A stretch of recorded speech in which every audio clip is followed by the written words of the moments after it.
her stomach, crying out in pain. The paramedics arrived quickly, placing her on a stretcher. One of them turned to me and asked, "Is she your daughter? Can you come with us?" Beth, despite her evident agony, looked at me with a pained expression and corrected them. "She's just my son's wife, not my daughter." "Ma'am, she's your relative, isn't she? Will you come with us?" The paramedic asked again, directing the question to me. I met Beth's gaze with a cold glare. "I will not accompany her to the hospital," I replied firmly. "My name is Carla, and I'm a 27-year-old housewife.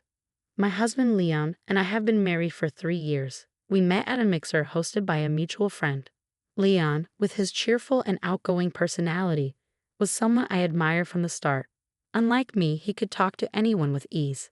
I never imagined he'd be interested in someone like me, quiet and reserved. But to my surprise, he started approaching me. "Carla, are you interested in camping?" he asked one day. "I've only been once, back when I was a student," I replied. "I see. I love camping. Why don't we plan a trip with some friends?" he suggested. The idea excited me, and we went camping with a small group. It was on that trip that we began to grow closer, eventually leading to dates and dinners together. 2 years into our relationship, Leon proposed, and I happily accepted. When it came time to meet his parents, I was nervous but hopeful. His father, Walter, was kind and welcoming, much like Leon. His mother, Beth, was quieter, smiling politely but not saying much. I mistook her reserved demeanor for shyness, thinking she might be similar to me. That illusion shattered during a family gathering at their home. As soon as Beth saw me, she ordered, "Hurry up and come to the kitchen and help me." Once there, she snapped, "You're such a slowpoke. Can't you just get on with it?" Her tone was harsh, and she continued to criticize me throughout the evening. I tried to keep up, but Beth was relentless, making me clean every corner of the house, even places no one would see during the party. By the end of the night, I was exhausted, but Beth wasn't finished. "There's an empty glass. Go pour the beer," she commanded.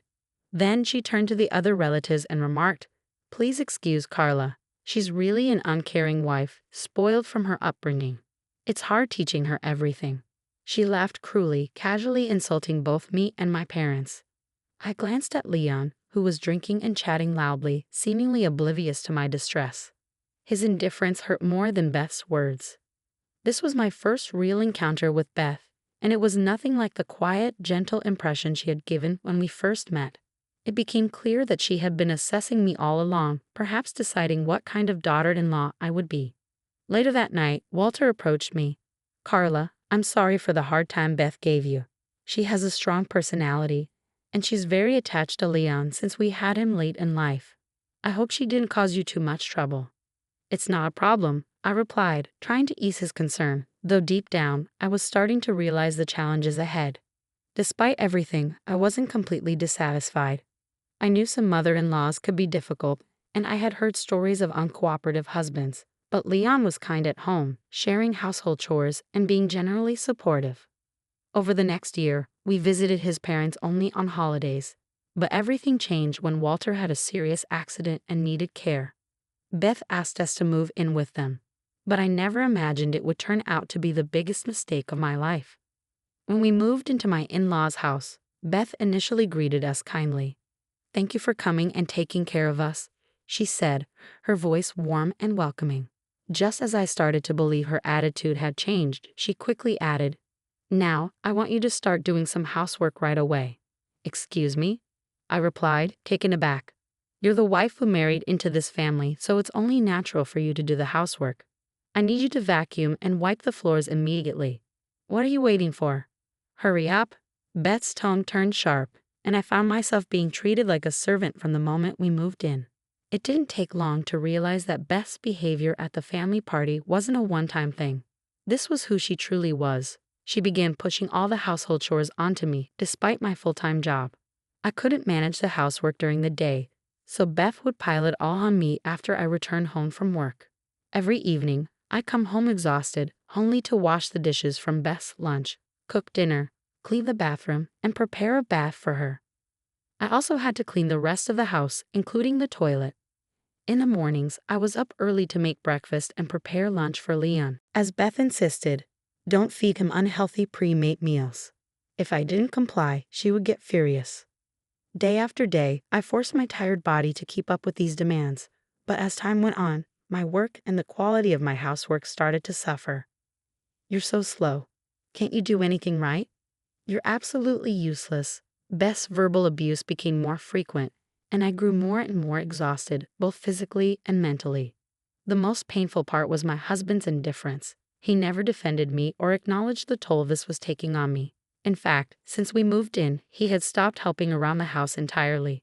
If Liam had continued to help like he used to, it might have made things more bearable. But even when Beth wasn't around, he showed no interest in supporting me. Eventually, I had no choice but to quit my job. The pressure of balancing work and housework became too much, and I knew my body couldn't take it any longer. Beth had always criticized women working in offices, so she was pleased when I resigned. I hated the idea of being alone with her all day, but I had no other option. However, quitting didn't ease my burden. In addition to the housework, Beth started making me take care of Walter. "You handle the rest," she'd say before heading out for shopping or lunch with friends, leaving me to care for him alone. Walter, seeing how overwhelmed I was, apologized. "Carla, I'm so sorry. I didn't realize she was so unreasonable. I never thought Beth would make you do all this," he said, clearly shocked. He seemed heartbroken that his own wife had abandoned him like this. I felt sorry for Walter, so I did my best to care for him, even though it added to my already overwhelming workload. We spent a lot of time talking, and he shared stories about Beth and Leon's childhoods. Those moments were the only times I felt at ease. The rest of the day was a constant struggle. Meanwhile, Beth's demands and Leon's indifference only grew. When I tried to talk to Leon about Beth, he brushed me off with, "I'm tired from work," and never really listened. He had stopped being kind to me, becoming more like his mother, ordering me around and criticizing everything I did. I started considering divorce, but with no job and my family living in a rural area far away, I felt trapped. I couldn't bring myself to make such a drastic decision. A year passed in this miserable routine. Walter's health continued to decline, and he became weaker and weaker. In contrast, Beth and Liam only became more demanding. I was at my breaking point when Walter, in a moment of clarity, said to me, "Carla, thank you for everything. You've worked hard enough. It's time for you to live your own life." I was stunned. "What do you mean?" I asked. "Leave Liam. Leave this house." "Huh? You're still young. Don't waste your life here, but I don't have the strength to live on my own." "Leave that to me. Take the key to this house and leave." "I bought an apartment for you, Carla," Walter said, handing me a small key. "What?" I was shocked. "Thank you for taking care of me until now. I want to show my gratitude," he continued, his voice filled with sincerity. "Oh no, I can't accept this," I protested. "If you stay here, Carla, you'll only suffer more. Please, let me thank you properly." "I don't want to have any regrets," Walter insisted. After a moment of hesitation, I decided to accept Walter's generous offer. Quietly, I began preparing for the move, packing my belongings little by little to avoid drawing attention from Beth and my husband. It took a long time, but eventually I was almost ready to leave. That's when it happened. One Saturday morning, Beth suddenly doubled over in pain, clutching her stomach. She had been out the night before, indulging in raw oysters with her friends, and it seemed they were the cause of her agony. As she writhed on the floor, my husband began packing his large suitcase. I assumed he was going to take her to the hospital, but instead he said, "Well, I'm off to go camping. Take care of Mom and Dad." I was stunned. His own mother was suffering, and yet he prioritized camping. I was too exhausted to even argue, so I let him go without a word.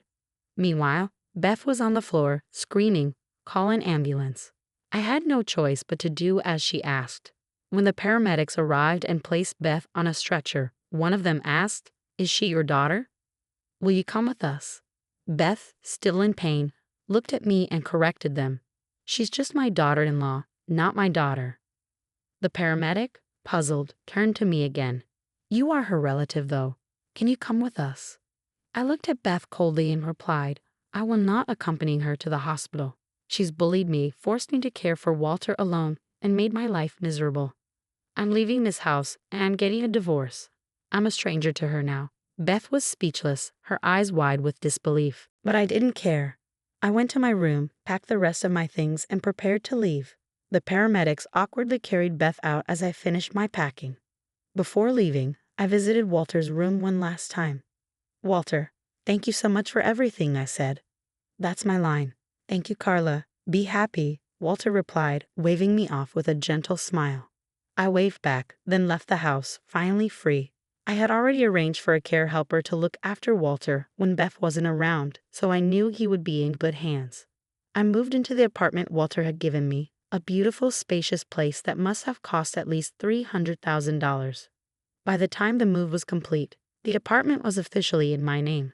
Now all that remained was to find a job and start my new life. A few hours later, my phone rang.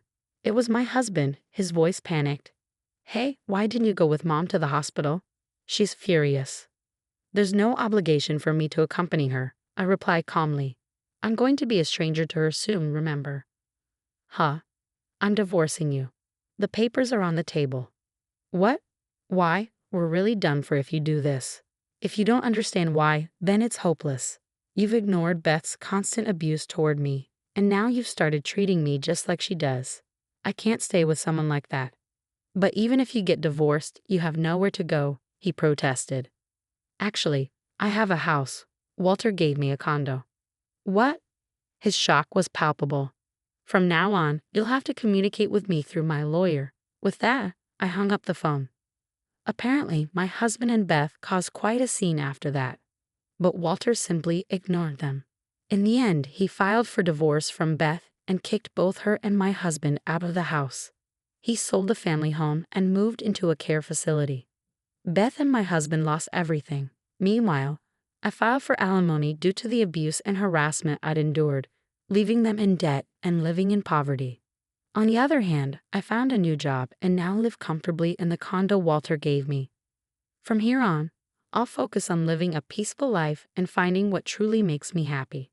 Why some people feel the need to torment their own daughter-in-law, I'll never understand. But I'm glad I took care of Walter, and I'm incredibly grateful for the gift he gave me. I hope to find a wonderful man someday and build a happy life.